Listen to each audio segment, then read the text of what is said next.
స్వామి.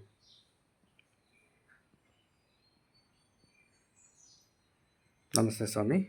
మంచిది. ఈ క్షేత్రము కోన క్షేత్రం కదా స్వామి. అవునండి.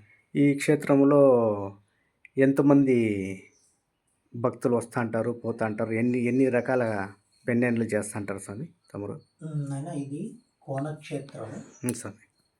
ఇక్కడ కణ్వ మహర్షి పురాతన కాలంలో తపస్సు చేసుకున్నటువంటి పరమ పవిత్రమైన స్థలం.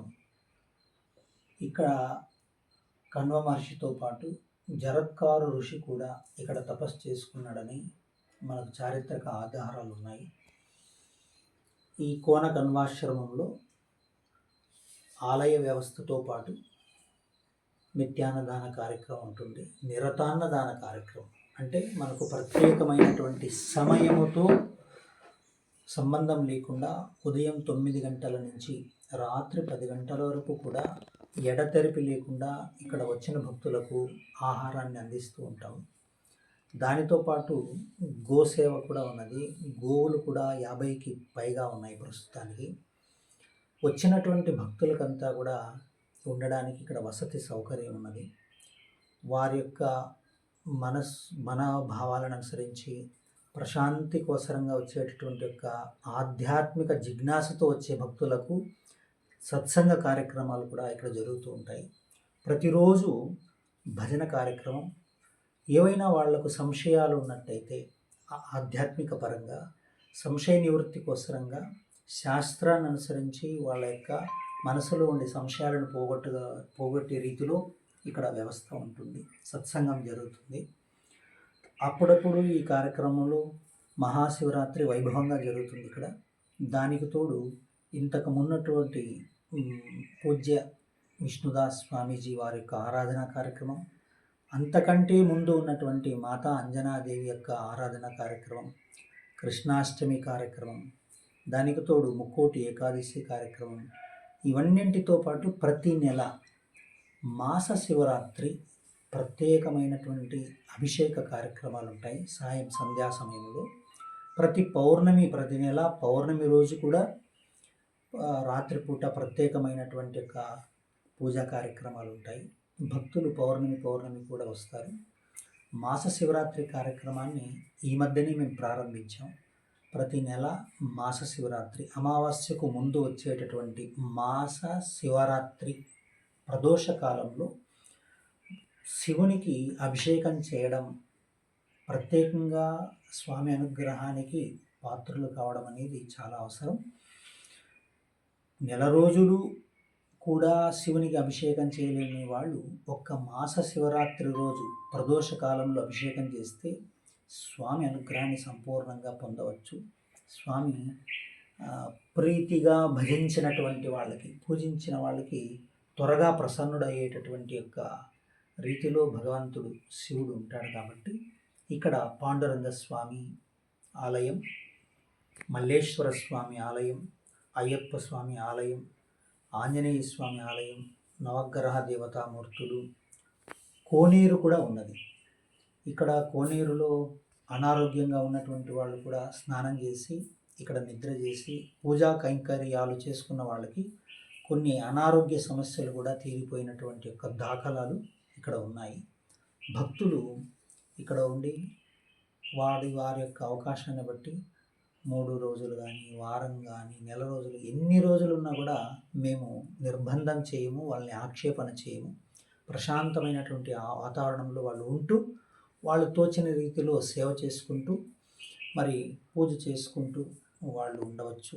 సేవాభావంతో ఇక్కడ గోసేవ కూడా చేసుకోవచ్చు. అన్ని విధాల సౌకర్యాలు ప్రస్తుతానికి భగవద్ అనుగ్రహం వల్ల ఉన్నాయి. దీన్ని ఇతోధికంగా భక్తులకంతా కూడా ఇంకా సద్వినియోగం కావాలనేటటువంటి యొక్క ఆకాంక్షతో మేము ఇక్కడ ఉంటూ ఈ యొక్క సంస్థానాన్ని, అంటే ఈ యొక్క పీఠం కోన కణ్వాశ్రమ క్షేత్ర పీఠంలో అధ్యక్షులుగా ఉంటూ భక్తుల కోరిక మేరకు, శిష్యుల కోరిక మేరకు మేము ఈ స్థానంలో ఉంటూ ఈ క్షేత్రాన్ని అభివృద్ధి దశలో తీసుకెళ్ళడానికి మేము కృషి చేస్తూ ఉన్నాం.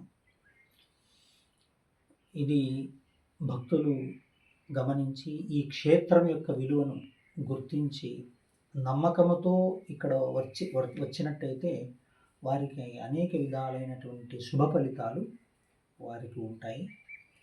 నమ్మినటువంటి భక్తులు వాళ్ళ అనుభవాలను ఇంతకు మునుపు ఒక గ్రంథ రూపంలో ప్రకటించడం కూడా జరిగింది, గ్రంథస్థం చేయడం జరిగింది. భక్తులు ఎవరెవరికి ఏ ఏ విధంగా ఈ స్థానంలో ఉన్నటువంటి మహాత్ములు ఋషులు వాళ్లకు ఆశీస్సులు అందించి ఆది వ్యాధులను పోగొట్టారో ఆ విషయాలన్నీ కూడా భక్తుల ద్వారా, భక్తుల యొక్క అనుభవాల ద్వారా స్వీకరించి ఇంతకు మునుపు అచ్చు వేయడం కూడా జరిగింది. ప్రస్తుతం అటువంటి పుస్తకాలను ఇంకా ప్రచురణ చేయవలసి ఉంటుంది. ఇక్కడైతే ప్రతిరోజు రాత్రిపూట పౌర్ణమి, మాస శివరాత్రి యొక్క సమయాల్లో దేవతలు, మునులు, యోగుల యొక్క సంచారం కూడా ఉన్నది. అది పరమ పవిత్రమైనటువంటి, నిర్మలమైనటువంటి, నిశ్చలమైనటువంటి యొక్క మనస్సుతో భగవంతుణ్ణి, సద్గురువును ఆశ్రయించే వాళ్ళకు మాత్రం అది గోచరిస్తూ ఉన్నది ఆ విషయాలు. ఇప్పటికి కూడా ఎంతోమందికి రాత్రిపూట వాళ్ళ దర్శనాలు కూడా పొంది బాగా ఆనందించినటువంటి భక్తులు కూడా ఉన్నారు. అంటే అందరికీ శుభం. కాబట్టి ఈ క్షేత్రం వల్ల అనేక మంది భక్తులకు అన్ని విధాల వారికి శ్రేయస్సు కలిగి లోక కళ్యాణం కలగాలనేటువంటి సదుద్దేశంతో ఇక్కడ మేము ఉంటున్నాము. హరి ఓం తత్సత్. జై శ్రీరామ్. జై శ్రీరామ్. మళ్ళా స్వామివారి జతరాలకి మన ధర్మవరమైన నారాయణ స్వామి గారు కూడా 2 మాటలు మాట్లాడాలని దయచేసి వినతి. దయచేసి పక్కన వేసుకోండి. నారాయణ స్వామి ఆయన తమ్ముడు.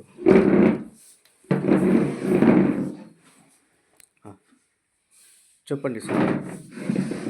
నారాయణ స్వామి గారు తమరికి వీటికి వచ్చినప్పుడు అంటే మీకు అనుకూలమైనది ఇక్కడ చేసినటువంటి ప్రతి శుభకార్యం కూడా, ప్రతి పెళ్లి కావచ్చు, ప్రతి శుభకార్యానికి ఇక్కడ పూజ చేయించుకున్న వాళ్ళు ప్రతి ఒక్కరు, ఎవ్వరు కూడా ఇక్కడ పూజ చేయించుకున్న వాళ్ళు ప్రతి ఒక్కరు బాగా శుభంగా ఉన్నారు, పిల్లలు అయినారు, సంసారాలు బాగున్నాయి, అన్ని విధాలా బాగున్నారు. అదేవిధంగా అందులో భాగంగా నా కూతురు, స్వయంగా నా కూతురుని కూడా ఇక్కడే పెళ్లి చేసినాను. ఆమె జీవితం కూడా హ్యాపీగా సాగిపోతూ ఉంది. ఎవరైనా ఎక్కడి నుంచైనా, ఏ మూల నుంచైనా వచ్చి ఇక్కడ శుభకార్యాలు చేసుకొని వెళితే వాళ్ళకి అన్ని విధాలా ఆ భగవంతుడు పరమశివుడు అన్ని విధాలా బాగా కాపాడతాడనే ఒక నమ్మకం ఉంది. ఆ నమ్మకంతోనే మొత్తం అందరూ కూడా ఇక్కడ ఉన్నటువంటి చుట్టుపక్కల ప్రాంతాల వాళ్ళు ఎవరు కూడా వచ్చి ఇక్కడ మొత్తం అందరూ కూడా చేసుకొని వెళ్తున్నారు. దూర దూర ప్రాంతాల నుంచి కూడా వచ్చి ఇక్కడి నుంచి చేసుకొని వెళ్తున్నారు. ఆయన మీద చాలా నమ్మకంతో చేసుకొని పోతున్నారు. ఆ నమ్మకాన్ని దేవుడు, భగవంతుడు ఆయన రూపంలో అందరికీ అందజేస్తున్నాడు. మన స్వామి గారు అంత హిందుత్వాన్ని కాపాడుకుంటా, అందరికీ రక్షణ చేసుకుంటా, చిన్న పిల్లల మాదిరి అందరికీ రక్షణ ఇచ్చుకోకుండా, తప్పులు చేసినా కూడా తిద్ది ఆయన్ని నడిపిస్తున్నారు. కాబట్టి ఆయనకి మన హిందుత్వం అనేది సహకరించాలని మన అందరిది కోరిక. దయచేసి అందరూ భక్తాదులు వచ్చేసి కోనకు వచ్చేసి స్వామి వాళ్ళ దర్శనం చేసుకొని అయినంత ఈ కోనని మనము మన హిందుత్వాన్ని మిగిలించుకొని అయినంత డెవలప్మెంట్ చేయాలని మనం కోరుకుంటున్నాము. ఇక్కడ ఎంతోమంది అనాథులు కూడా ఉన్నారు. వాళ్ళకి జీవం పోస్తున్నారు స్వామివారు. వాళ్ళని కూడా రక్షిస్తున్నారు. దయచేసి అయినంత ఈ వీడియోని షేర్ చేయండి, అందరికీ తెలిపేలా చూడండి. జై హింద్. హరి ఓం. బెంగళూరు నుంచి అనంతపురం హైవేకు దగ్గరగా ఉంటుంది. బెంగళూరు నుండి వచ్చేటప్పుడు లెఫ్ట్ సైడ్లో కోన అనేది ఒక ఆర్చ్ వస్తుంది. దాని లోపలికి వస్తే ఎన్ని కిలోమీటర్లు స్వామి? 4 కిలోమీటర్ల హైవే నుండి లోపలికి. దీన్ని గుట్టూరు కోన అంటారు, నేమద్దలు కోన అని కూడా పిలుస్తారు. నేను దీనిపైన స్వామివారి నంబర్ కూడా వేసింటాను. మీకు ఏదైనా సమస్య ఉంటే ఆ నంబర్కి మీరు ఫోన్ చేయవచ్చు. జై హింద్.